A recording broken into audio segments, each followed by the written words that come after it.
Hello, my name is Kevin Douglas Berg. Welcome to What Was I Saying blog KDB. I'm here to provoke thought and move humanity just a little bit. We are going to work on another playlist, another video selection that has to do with the armed forces. The first thing we're going to look at is the Seventh Fleet and go into a little bit more. Find out about the name, the nomenclature, what's really behind it, how it works, things like that. Just basic stuff.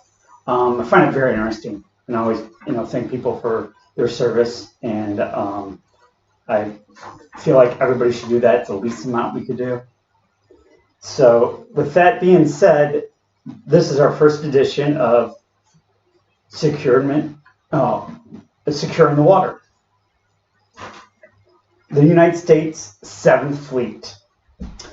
Here it is. Here's who they are.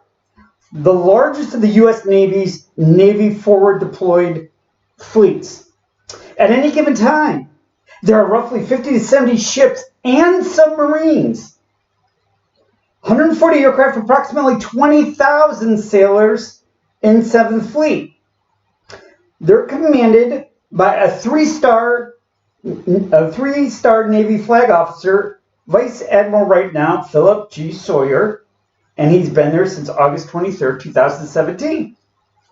Where they operate. Seventh Fleet's area of operation spans more than, 124 million square kilometers, stretching from the international date line to the Indian-Pakistan border, and from the Kuril Islands in the north to the Antarctic in the south. Seventh Fleet's area of operation encompasses 36 maritime countries and 50% of the world's population, including the 5 largest foreign militaries: China, Russia, India, North Korea, and the Republic of Korea. 5 U.S. Mutual Defense Treaty allies: the Philippines, Australia, the Republic of Korea, Japan, and Thailand. What they do. For more than 70 years, Seventh Fleet has maintained a continuous forward presence in the Indo-Asian Pacific, providing security and stability to the region. In 2014, U.S. Seventh Fleet ships, squadrons, operational units, and senior leaders promoted regional stability and maritime security through more than 1,000 theater security corporation engagements.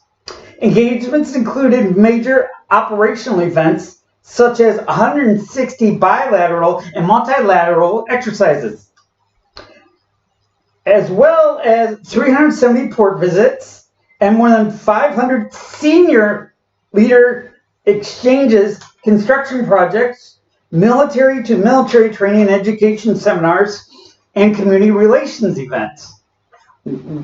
Does it all, man. Building partnerships and familiarity helps avoid misunderstandings, makes sense, and prevents unnecessary military escalation, makes sense as well. Okay, so aircraft carrier operations, long-range strike capability. The USS Ronald Reagan CVN-76 is currently the Navy's forward-deployed aircraft carrier in the Seventh Fleet. Whereas other carriers are home-ported in the U.S. and deployed periodically, USS Ronald Reagan is permanently forward-deployed to Yokosuka, Japan, and spends about half of each year at sea. The U.S. Ronald Reagan, when combined with guided missile destroyers and cruisers, creates a carrier strike group of up to 12 ships and 75 aircraft.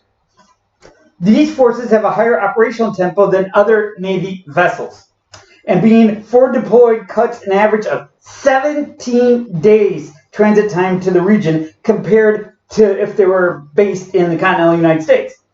The Navy may assign another aircraft carrier to the Seventh Fleet for temporary operations, adding 70 more aircraft and numerous ships to our long-range strike capability.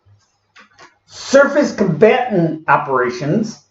Seventh Fleet controls 10 to 14 destroyers and cruisers at any given time. They give all estimates. I like that. They're like, you know everything. With 11 based in Yokosuka and 2 to 5 periodically assigned to the region from Hawaii or San Diego.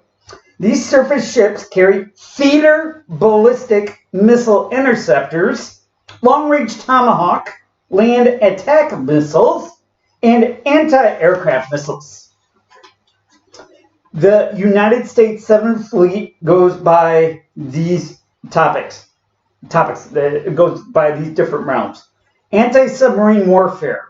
Should tensions escalate into an armed conflict, our advanced submarines would provide our greatest advantage against an enemy.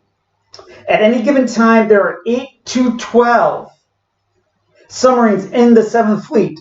All U.S. subs are nuclear powered. Nice. Aerial reconnaissance. Seventh Fleet has 16 to 20 reconnaissance aircraft, the newest being a military version of the Boeing 737 called the P-8, which arrived in 2013. These aircraft provide intelligence, surveillance, and reconnaissance of the entire region. They also carry sonobuoys and torpedoes for anti-submarine warfare. Amphibious and mine countermeasure ships. Seventh Fleet has 4 amphibious ships, the largest which is the helicopter carrier USS Bonhomme Richard, if I'm saying it wrong, I'm sorry. Nearly the size of the USS Ronald Reagan, the Bonhomme Richard is capable of carrying dozens of helicopters, or MV-22 Ospreys, and approximately 1,000 Marines.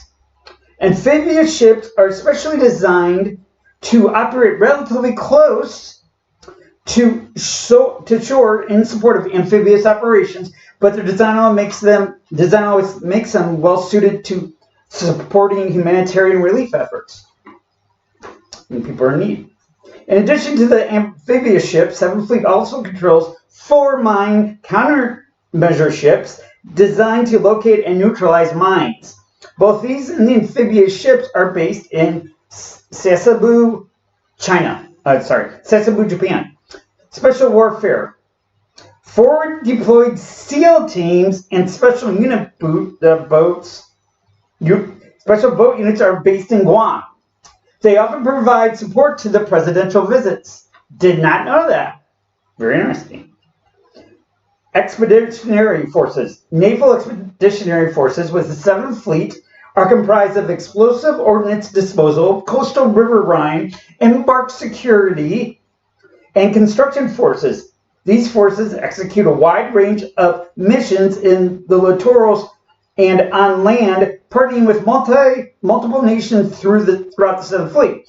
One of its missions is humanitarian assistance and disaster relief and command and control forces in response to humanitarian assistance and disaster relief missions that leverage our uniquely inherent Navy expedition capability to render assistance throughout the 7th Fleet. We're not just protecting ourselves, man. We're in it for all these other countries. Logistics ships. The 7th Fleet is sufficient with about 50 combat logistics ships commanded from Singapore. They are government-owned and contracted ships with partial civilian crews and Navy presence. These ships supply the 7th Fleet units throughout the region for continuous sustained operations at sea. I just want to check out how long I'm going now. Oh, I'm 9 minutes already. Okay. My name is Kevin Berg. That was our first edition.